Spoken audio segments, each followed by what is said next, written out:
welcome to our Cognition Matters webinar. My name is Polly and I'm an education advisor here at Renaissance.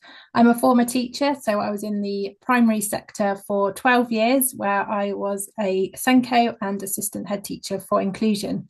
Today, I'm really excited to welcome two very special guests to talk about working memory. So before we get started, I will hand over first to Tim so he can introduce himself. Hi everyone, I'm Dr. Tim Mills, and up until the end of last academic year, I was Director of Education for Step Academy Trust. I currently work for the Department for Education, both in their School Improvement Rise team, but also drafting the revised national curriculum. I drafted the writing framework, which was published in July last year. And my name's Jablai Saleh. I'm head teacher at Yenton Primary School, part of Robin Hood Matt. I'm a very passionate educator. I believe in, supporting all children, and pedagogy, including working memory, is my passion. Thank you both. So we're here today to talk about working memory, something that's beginning to become quite high on the agenda across schools. So perhaps we'll start off by talking about why is working memory so important? What does it mean and why is it important? If I start, I think the reason I find it so important and so interesting is probably through the writing of the writing framework. And my research and my doctoral research is actually all in early reading, particularly around phonics into Key Stage 2. But what we found when we were investigating and reading the research around writing, whereas there is quite a considerable body of research, is that pretty much every research study reference working memory at some point in writing, and the reason it references working memory is that writing is such a cognitively demanding activity. It's probably the most difficult cognitive activity that we human beings will ever routinely do. And because it's so demanding, and because we have to do so many things simultaneously, it puts this huge demand on working memory. Our working memory being very, very, very restricted and very small. It's the brain's workspace, and it's supported, of course, by long-term memory. So that was kind of part of the start of it. And particularly around the advances in understanding around pedagogy and cognitive science. Working memory sits really up front and center within the pedagogy that we are now starting to adopt. And from a teaching point of view, without understanding working memory, our teaching cannot be as effective as it possibly could be.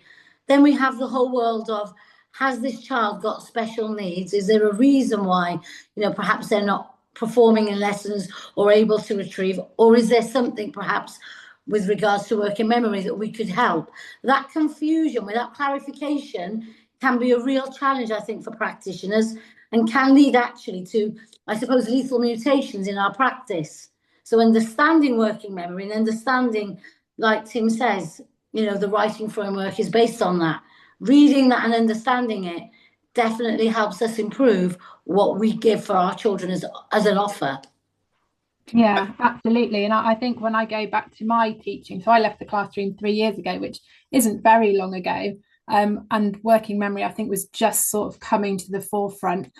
What do you see is the scale of working memory issues in the UK at the moment? Is it growing? Is it that we're just getting more information about it? What do you see happening there? Look, I think it's a really interesting question, because essentially, we have two elements to this. We've got the restricted sides of our working memory for any activity that we do. It's why you can't remember a telephone number longer than about 7 digits. It's why you can read a bit of very dense text and think, hang on a minute, I haven't understood any of that. I better go back and reread it. So, there is the element that we have a restricted working memory. It's a very small workspace, and the brain has hacks around that, mainly around long-term memory and support within long-term memory, particularly around automatization.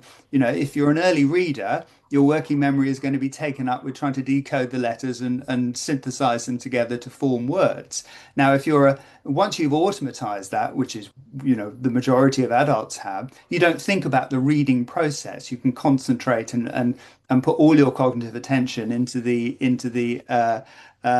comprehension element of reading. So there's that side, and again, that's even more advanced with writing. You've got these huge cognitive demands. I think it's Bariter and Scarmadelia said that a writer is constantly close to cognitive overload because you've got so much going on at the same time. It's right up there with grandmaster chess, and writing is twice as difficult as reading in terms of the cognitive demands. But what that means is that any element of learning for any child, whether they have a restricted working memory or an expanded working memory, it is still a small workspace. So I think that firstly, the important element is to understand how the brain cognitively learns. And how it can be supported by long-term memory, and that's for any lesson. That's for any learning. It's why, why we were talking about. When we were teaching, we always tended to put too much in the lesson. And we all know as human beings, that you get to the point sometimes you just at the end of the day you think I can't take any more in. If you think of that first day at a new job where you're being bombarded with information and names, and you just get home and you think I can't remember anything. That's your working memory hitting, just constantly hitting overload.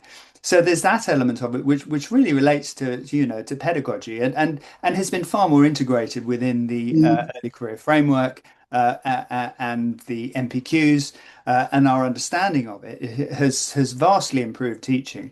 But you've got the other side of it, whereby you've got probably 10% of any children in your class, which might be 3, maybe 4 children, who have a restricted working memory, whose working memory is not as large as the other children in the class. So now that's not that's not necessarily a debility. It's an issue that has to be addressed.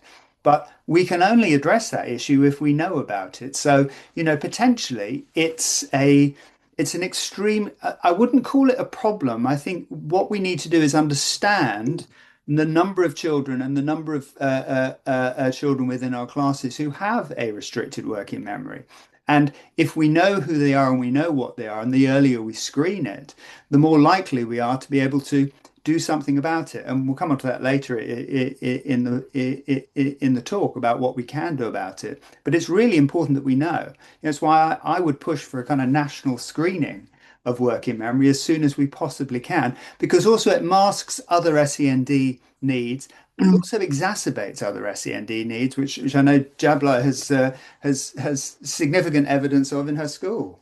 And I think, just building on what Tim has said, there's this misconception as well as teachers, children can encode, but working memory, when the demand is very high, it does not go to processing, and therefore it doesn't go to long-term memory, or it fails to stay because the demand is so high.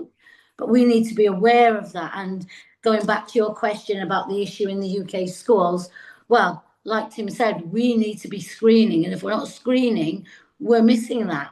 How many people can really say we can identify, restrictive working memory without screening? So I think, the recall platform is just one way of addressing that. And that comes down to assessment and really, what is the point of assessment within schools? And the answer is there are several points of assessment. The points to assessment. There's a holistic assessment. There's a very subjective assessment about whether a piece of writing or something is good or bad. There's a much more objective assessment, whether it's right or wrong. But for something like working memory, if you don't screen that and child suddenly gets into year 4 and teachers start to think, hang on a minute, this child's attention seems to go after 2 or 3 instructions. If we'd known about that at reception or year 1, that could have been mitigated all the way through their school career. So there's that screening element to assessment, which schools often struggle with because those screens aren't out there. I mean, that's what the phonics screening check is. It's not actually a test. It's a screen to see whether or not these children have, by the time they're leaving year one and year two, significant code knowledge that will enable them to start decoding and build their orthographic processing. That's what it is, and that's what it tells you. And that's why it's such an important screening, because it's not just about reading, it relates to writing as well, and spelling, of course. So that screening element, the earlier we can do that for working memory, it's not a pill. We don't give you a cure, because that and I think this is an important point, is that working memory, if you have a restricted working memory, you've got that for life. That's not going to be hugely expanded in comparison to other adults and other children. So how are we going to work a hack around that such that that doesn't become a debility or a disability? It is just something you need to learn to live with. And I would just add to that, it's again this thing about performance in a classroom, performance in a lesson, where perhaps you have encoded information, you can, and it seems like you've learned something or you're getting on with the task, but actually the teachers are not aware who those children are. And so therefore they're not aware that those children are probably working with what they've got, using the scaffolding. Because we don't know that they've got restrictive memory, we're making assumptions that they've learned something. It's not until further down the line that we realise, right, well, they cannot retrieve. That hasn't gone to long-term memory.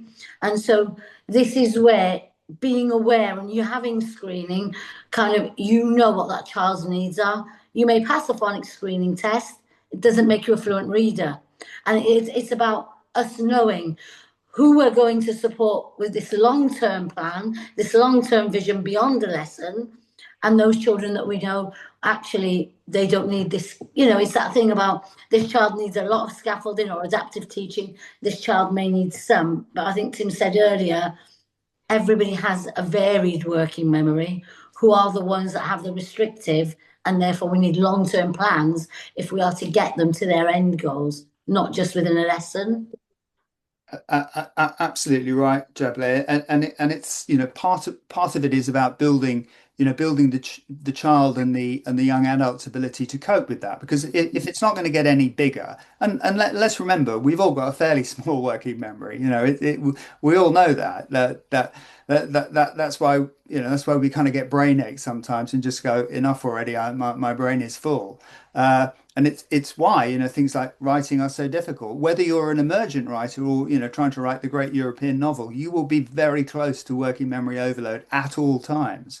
And so, how are we going to help these children with restricted working memory? And let's remember, this is not an IQ issue. You can have a very high IQ and a restricted working memory. How are we going to support them to become learners beyond particularly primary school? Because your working memory starts, it's pretty much built by the time you're kind of 14. And it expands as through your primary school years, and it expands fairly exponentially. But if you've got a restricted working memory, it expands too, but it doesn't expand in line to catch up with peers. And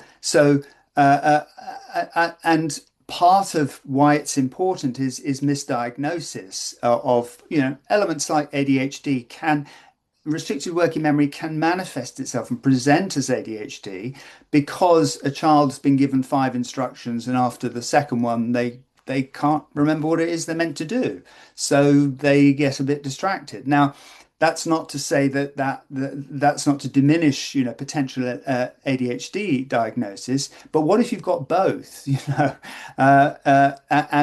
And is it masking other elements? And that's why we need to be really clear really early on that if children have restricted working memory, we have something we can do. It's not a shrug and, oh well, there you go, nothing we can do about that. We can do something about it. Really interesting conversation. I think what I took away from that is actually, like you said, Dr. Tim, that we can all have those working memory barriers, but actually it's the ones that are really restrictive. And like you said, Jablai, it's understanding which students really need that support. Thank you so much for the conversation. Really looking forward to when we next get together, when we start talking about the actual impact of a restricted working memory. So how does it present in the classroom? What does that look like for a student? So thank you so much for joining us today, and we will see you again soon. Thank you. Thank you. Bye-bye. Bye.